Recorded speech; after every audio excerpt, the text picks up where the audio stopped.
Welcome to the SOAP Bible Study series from Oak Tree Community Church in South Bend, Indiana. We are working our way through the book of the Revelation. Not literally, although sometimes it feels like it's wonder. Yeah, real life. Real life. Yeah, exactly. Yeah. We are taking a literal approach to it, but we don't think we're living it right now because we see it as primarily future, right? That's exactly. The approach that we take is a futurist Well, approach. interestingly enough, there's a past, present, and future Yeah. to the book, and we finished the past. We were working on the present last week, and this week we finished that up, and then it's all future from then on. So it's kind of cool. Yeah. So last week we finished the letters to the 7 churches, and that would have been the present in John's time for what's going on, and it listed out like a bunch of different churches with their characteristics. We always want to see, are we one of these kinds of churches? We don't want to be one of those kinds of churches. But I do think there's a benefit that churches evaluate what would Jesus say if he was writing us a letter. Yeah, absolutely. And that's a good thing. Yep. So now we're entering the third part of Revelation, which is all future, and John gets caught up in a vision. Yep. And in that vision, he is up in God's throne room. Yeah. Which Isaiah chapter 6, they're also in the throne room, and that's amazing to me. Ezekiel chapter 1 sees the You same keep bringing thing. every time I bring that up, you bring that up. I know. So John, Because that's the I thing know. about the Revelation is it's so steeped in the Old Testament that if we Right. if we didn't have the Old Testament or we're not familiar with the Old Testament, the Revelation is just really, really weird. Yep. And I admit there's parts of it that's really weird. But if we are grounded in the Old Testament, the Revelation is not as strange as well, there's some it sort of makes comparisons it out in to there, be. Yeah, right? That we see before. So it's all not brand new. Yeah. which is or can be a good thing. So John sees the throne room, and he sees God's throne, which is amazing, and then he sees 24 thrones around it too. And by the way, there is so much detail in there in here, and we're going through 5 chapters. I'm either going to skim over the top and not do enough, or I'm going to dive in deep, and we're going to be here for 3 hours, one of the two. but nothing in the middle there. So John is caught up in this vision, and he sees a scroll, and the scroll only Jesus is worthy of opening, and it's it's Very cool cool, in yeah. there. Yeah. So this week we're continuing with this scroll, and we see that there's seals on this. So sometimes this is called the seal judgments on here. Yeah. And the idea is, it takes somebody special to open each one of these seals, and each one of these seals, you can undo the scroll to that point, and you can see what it is, but you can't do the next one till you do the next break seal. another seal. Yeah. And it's very traditional to call each of these seals a judgment. That's what I was taught forever, and I taught that for a long time. I don't do that quite so much anymore because sort of like a scroll, as you're unrolling the scroll, it seems to me that this scroll is going to overview the entire 7 years of tribulation, the tribulation. So So that's another difference, because old school or current teaching, however you want to say it, is these judgments are usually thought of as the first half of the tribulation, right? And then versus all of the it. trumpets and the bowls will be in the second half. Right. I think it's really an overview, and that sort of fits the concept of the broad chronology we're working through. But sometimes we see the whole thing, sometimes we see a section, and then a section here, and then we're going to come back for a little bit more explanation, and jumping So you around. had said that, I think, in the first week, where we seem to jump, and then we come back and go through it again, and that's kind of what we're doing here. Explanation Yeah, definitely. and stuff. Yeah. Yep. All right. So what are these seals? Right. There's 7 of them, and the first 4 actually has riders and horses in there. The 4 horsemen of the apocalypse. Yeah. The 4 horsemen of Notre Dame. Yeah, but that's where it comes came from. Yeah. Yeah. Yep. So the first rider is a rider on a white horse, and it has a bow. And we need to notice that there's no arrow. Yeah. So the concept there is white, meaning Peace. pure Yeah. or peace. Yeah. And the concept is somebody is going to come to this earth and probably gather nations together under one nation without war. Yeah. Which is rare. Yeah. But it does happen every now and then. Yeah. And is this a good guy or a bad guy? This is a bad guy. This is probably the beast system that we're going to talk about next time. The one world government. It's they're going to. This is the basis, right? Yeah, The consolidation after before after the happens. church is raptured, after the church is taken, Christians or Jesus comes and gets Christians. The world is going to have to respond to that, right? And so there's a system, and there will be one guy, and he'll come up out of that system, whatever. But I think this isn't necessarily just a person, right? Right. But because the other writers, war and death and everything aren't a person, right? It's a concept. This is what's going to happen at the beginning as the scroll unrolls. We have peace, and then we move on to seeing how things progress. Yeah. So the second rider is actually war. Yeah, we get world into it wars, pretty quick. Yeah. So the horse is red. So as you would expect, it's war, and I think it's interesting. I think it says peace is taken from the world. Yeah. It's the opportunity or the permission to take peace from the earth, which means there was peace, which Right. helps us understand the first one better. Right? Yeah, exactly. So the third one, the rider's on a black horse and has balance and scales, and then talks about how much wheat is going to cost and barley is going to cost. And as you can imagine, after a war happens, there's going to be famine. Yeah. And as part of famine, the cost of goods is going to spike. Yeah. And you kind of see that here. Yeah, it's interesting that the wheat and the barley is going to be very expensive, but the wine and the olive oil is not. isn't. Which means there's probably, which happens in war, there's a disparity between the haves and the have-nots. Right. So the rich Yeah, people where does it are not going to take be as place? affected as Yeah. poor people will be. Right. Which is always what happens in war. Right, and then if war happens and famine happens, death is following. Yep. Right? And you see the that's scroll horse. unrolling, just sort of laying it out, right? Yeah, so the fourth horse is green and pale, and death and Hades are following in there. Yep. And it says they were allowed to kill a fourth of the population. Yep. And it could be by war, it could be by famine, disease. And wild animals, Yep. which is significant enough to put in. Which I know. Again, it makes sense. right? You've got war, you've got famine, you've got carrion birds, you've got wild animals eating people, you've got rats all over the place. Think the Black Plague. You've got all of this stuff. So doing the math, 8.1 billion people on the earth right now, taking away a quarter, that's over 2 billion people, 2.25 billion. Yeah. And the quarter billion is really 250 million. Yeah. So an incredible amount of people are. And that's gonna die. after the rapture already. So we don't know how many millions or hundreds of millions of people are going to be raptured. So the population's down. So the percentage is a little smaller, but it's still a quarter of the population of the earth, right? So is this an event that a quarter of the people die, or do you think it's across the whole? I think it's part of the whole. I think it's part of the whole. Is that a quarter of the population will die just from this? It doesn't include the other things, natural deaths. It doesn't include other, what Satan's going to do, what other stuff that God is going to do. That is just from war and famine and pestilence and stuff. Okay. The fifth one, John sees under the altar, and he sees everyone, the martyrs of God. Yeah. And each one was given a long white robe and told, hey, wait a little bit longer. We know you're waiting, how long, but you need to wait a little bit longer. And they need to wait until the full number is reached. So I'm assuming that is the full number that is actually going to accept God into their lives. And that would be the full number, or is it going to be the full number of martyrs, do you think? I think it's the full number of martyrs, because the context is they're asking, when will you avenge us? When will you avenge our deaths? When will you avenge our martyrdom? And it's like, wait until the full number comes in.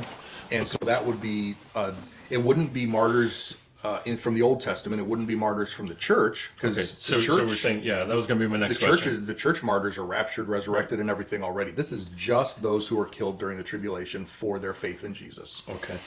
So I think we're going to call them tribulation saints. So we might as well make that distinction. Make a distinction. We'll refer to Old Testament saints, Christians, and tribulation saints. And Christians, sometimes I call church saints, just so that we have Old Testament saints, church age saints, tribulation saints. Okay. And then as we move into the future, there will also be kingdom saints or millennium saints. Right. Yeah. Okay. All right. And then the sixth. Sorry, what are we on? Seals. The six seals open, and there's earthquake. Sun becomes dark. So these are natural disasters that are happening here. But except the full moon is blood red. Yeah, right. By natural, stars fall. Okay, huge ignore earthquakes, that. hailstones, right? But we see these things prophesied in Joel. We see these things happening at the end, like chapter 16. So again, I think as the scroll unrolls, I think this is like end of tribulation type stuff. So the sky is split. I don't really want to know what that means. Mountains are moved. Yeah. I mean, there's some significant things happening, right? Yep. kind of unbelievable. So that's chapter 6. Yeah. I think I got to pick it up a little bit. I do like in chapter 7. I think it's a good example of why Revelation is so much fun. It's not the right word to read, but in the beginning, it's about God sealing 144,000 Jews. Yeah. But I still like the beginning. It's got a little tidbit where 4 angels are standing over the 4 corners of the earth, and they're holding back the wind. Holding back. Yeah. And then more angels are talking to each other, and an angel comes down and yells, "Hey, you guys can't damage the earth until we're done sealing." Yeah. I don't even know what that means. Well, what's interesting is when we get into chapter 8 here in a second, the trumpet judgments will be damaging trees and plants and waters and everything. So I think they're standing ready to let this stuff go. I'm gonna go. Oh, ready you to gotta do it. wait. Hold on a second. It's not time yet. Okay, but we have a sealing. So there are going to be 144,000 people who are going to be specifically sealed. Yep. So what's the sealing? Who are these people? What's their purpose? So we take this very literally. It lists 12 tribes of Israel. Okay, very specific by name. 12,000 per tribe. These are people. they're all Jews then? They're all Jews, right? So at some point during the beginning of the tribulation, these will come to faith in Jesus. I don't know exactly how. There's not a lot of information given. Right. So they'll come to faith in Jesus, and they will be sealed as servants of God. We don't know exactly what that means. This is more different than the Holy Spirit entering a normal tribulation saint at this point. Right, yeah. So this is not the same as an indwelling Holy Spirit. It may have something to do with the Spirit. It may be a physical thing on their forehead. The mark of the beast that comes later I think is probably going to be a counterfeit of this, right? It may offer some kind of supernatural protection. I don't know. Yeah, I think we find out later, like 14 or 15, God's name and Jesus's name is yeah. On, so it's on definitely forehead. a mark of ownership, a mark of identification, this a one's mark mine. of security. Yeah, that type of thing. A lot of people think that these then become evangelists during the tribulation to preach the gospel. Again, it doesn't say that, but it says they will be servants, and so it's possible. Okay. So at the end of chapter 7, John sees an enormous crowd. Yeah. Now, he just talked about 144,000, and he didn't say it was enormous. No. And this crowd's enormous. So That no one could count. Yeah. So much bigger, right? Yeah. So we must be at the end of the tribulation. Right. So we've jumped forward. Well, probably. so that's that thing, right? So Sorry, this I is think I went out of the picture. No. So you've got your 144,000 that are sealed before any of the destruction. But now you've got this great multitude that no one can count, and they're not just Jews. They're from every nation, tribe, people, language, standing before the throne, the whole thing. And they've come out of the great tribulation and washed their robes in the blood of the Lamb. So this is a perfect example of, in even the same chapter, just like we saw in chapter 5, beginning and end. Now in chapter 7, we have pictures of the beginning and the end. Yeah. Okay, moving on to chapter 8, we're opening the 7th seal. Jesus opens the 7th seal, and this is actually the start of a new set of, I'll call them judgments, Yep. and you can correct me. No, I think this one, these really are judgments. Yeah, so the seals open, and there's silence in heaven for half an hour. Okay. Now, when I teach the Revelation in Hungary, okay, I always ask, and in fact, it's I have no idea, but I think a joke is coming. I always ask, I say, how do you know? I'm going to get in trouble for this. How do you know that men are going to be raptured before women? Because there's silence in heaven for a half hour. Okay. And I always HR will be coming up shortly. But yeah, so I think you said something along the lines of like the calm before the storm. Yeah. Right? I think that's a really good way to put it. Yeah. Right. It kind of seems that way, right? And this is significant. Yeah. Let's pay attention here. Well, let's compare this to chapters 4 and 5. All of heaven, hundreds of thousands or millions or whatever of angels, the living creatures, the 24 elders, they're all worshiping. They're holy, holy, holy. There's like this cacophony of noise in chapters 4 and 5. And all of a sudden, literally, somebody just shuts down heaven. Yeah. For 30 minutes or half hour in heaven, 30 earth minutes, whatever. Silence.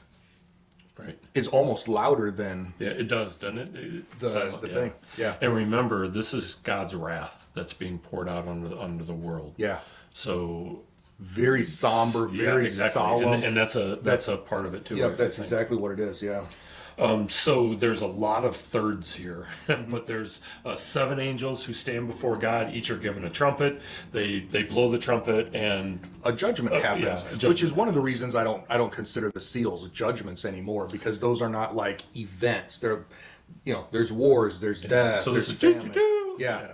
Yep. And something happens in response to the trumpet. Yeah. So the first something happens is hail and fire are mixed with blood and thrown to the earth, Yep. and a third of the earth is burned up. Yep. And all the green grass is burned up. Yep. Third of the trees, third of the earth, and all the green grass, which automatically changes industry, Yeah. changes environment, Right. How are you gonna changes feed cows? your How are you gonna? your condensate the Economy? water the water cycle, water? Okay. right? Changes oxygen levels. It changes everything, and we haven't started yet. Yeah. Yeah. Number 2, something like a great mountain of burning fire was thrown in the sea. Yep. So a third of the sea becomes blood, a third of the creatures living in the sea die, and a third of the ships are destroyed. Yeah. So like you said, economy, Industry, everything. moving things. So grain that's moved from the United States to other places Yep. is probably no longer going to be shipped, or So with you've a got third of this gone. Yeah, a great mountain of burning fire. Could be a meteor, comet, some kind of something that comes in. Yeah. Well, funny enough, the third one, a huge star named Wormwood, Yeah. burning like a torch, falls from the sky, lands on a third of the rivers, and so now you don't have any clean water. Fresh waters, Yeah, right? fresh Because water. in the number 2, it was the sea waters, salt waters. Now you got fresh waters are affected, and they're not turned to blood in this one. They're actually poisoned. Yeah, many are died from poison Yeah, water. toxic. And then the fourth one, a third of the sun was struck, and a third of the moon, and a third of the stars. So we're darkened. So no light for a third of the day. How do you can't do things. Yeah. Right? Growing crops is Yep. going to be impossible, hard if not impossible. Yep. Man. And then an eagle. Now there are some manuscripts, I think, where copyists, as they're copying this, they're like, I don't think that's supposed to be eagle. I think that's supposed to be angel. So there's some translations that say angel here. Interesting. And some that say eagle. So if yours says angel, I'm not reading a typo type thing. Mine actually says eagle. An eagle flies overhead and says, woe, woe, woe to those who live on the earth because of the sounds of the remaining trumpets that are about to blow. He says, essentially, these first 4 weren't bad enough. Right. These next 3 are actually going to be woes, heavenly woes on the earth. So now we have the woes that are part of the trumpets, but Yeah. they're woes. Yep. Yeah. Which so is chapter 9. yeah, sorry, we leads do us go into into another chapter 9. chapter. Yeah. Right. So a star falls to the earth and is given a key to the shaft of the abyss. Yeah. So we got to read into this, right? Is it a physical star, or is it an angel that Yeah. is kicked out of heaven and Yeah. falls to the earth? Yeah, so stars and angels are linked frequently in the Revelation, so I don't think that that's a leap at all, especially because you don't hand a star something, Right. a key, right? So this star, this fallen angel, this whatever, has capability, has thought, can hold a key, can unlock something. There's some personality there. So I don't think saying it's an angel is out of line scope. at all. Yeah, Okay, so the shaft of the abyss is opened Mm-hmm. to allow a specific creature to come out. Yep. And John doesn't say it is a locust. He says it's like a locust. Yeah. So that's as close as he could come to So it. what's interesting, and I think I mentioned this a couple weeks ago, but chapter 9 is the chapter of there are more uses of the word like in chapter 9 than there are any other chapter in the Bible.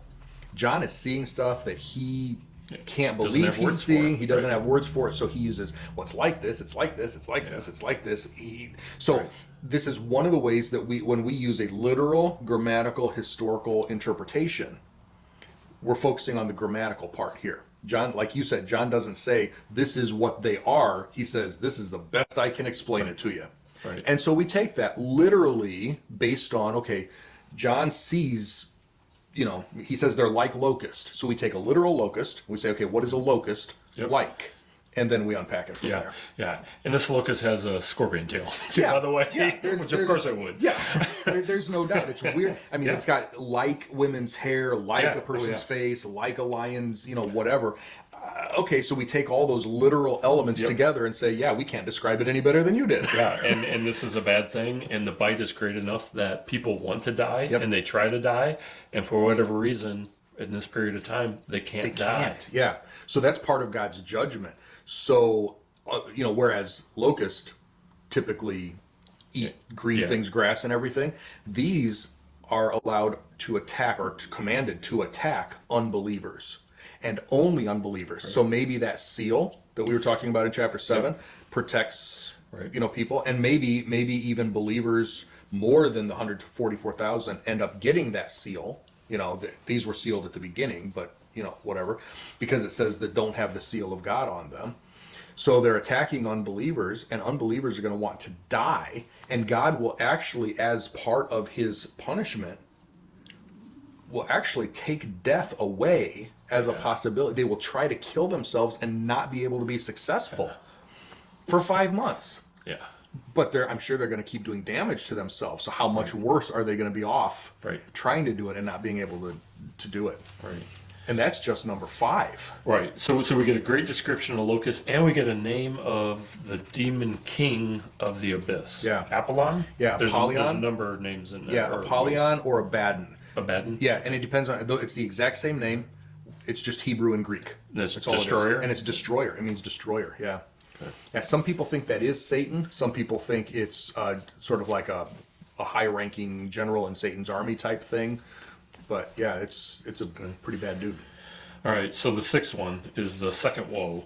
A third of the remaining people are going to be killed with this.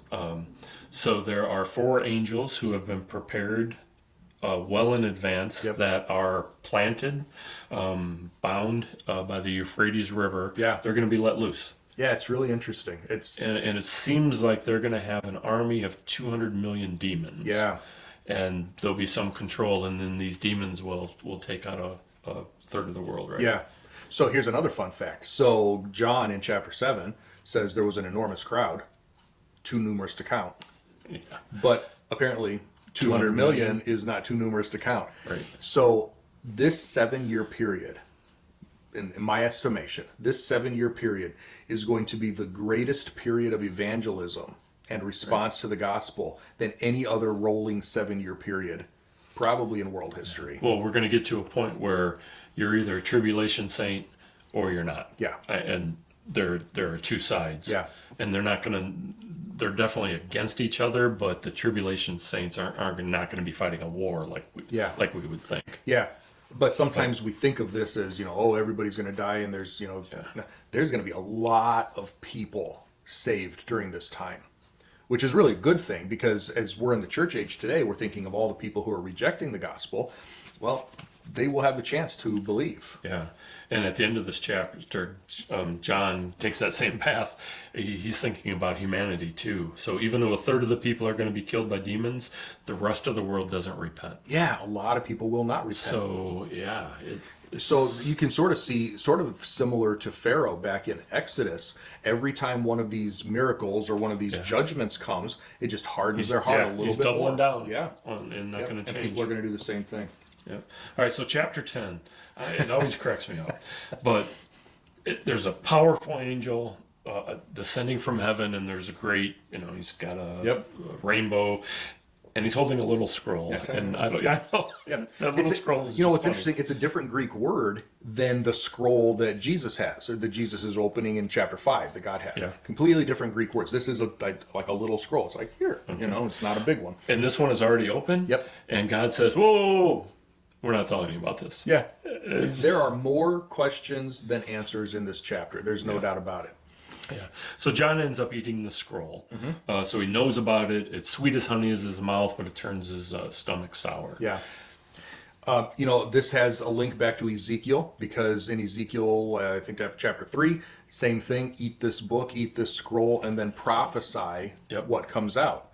Now, we're not told exactly what this is, but, and I'm not going to say it today, but next time I'm going to make a link between chapters 10 and next week's readings. Readings? Yeah. Nice. So I'm just going to leave the scroll there for now.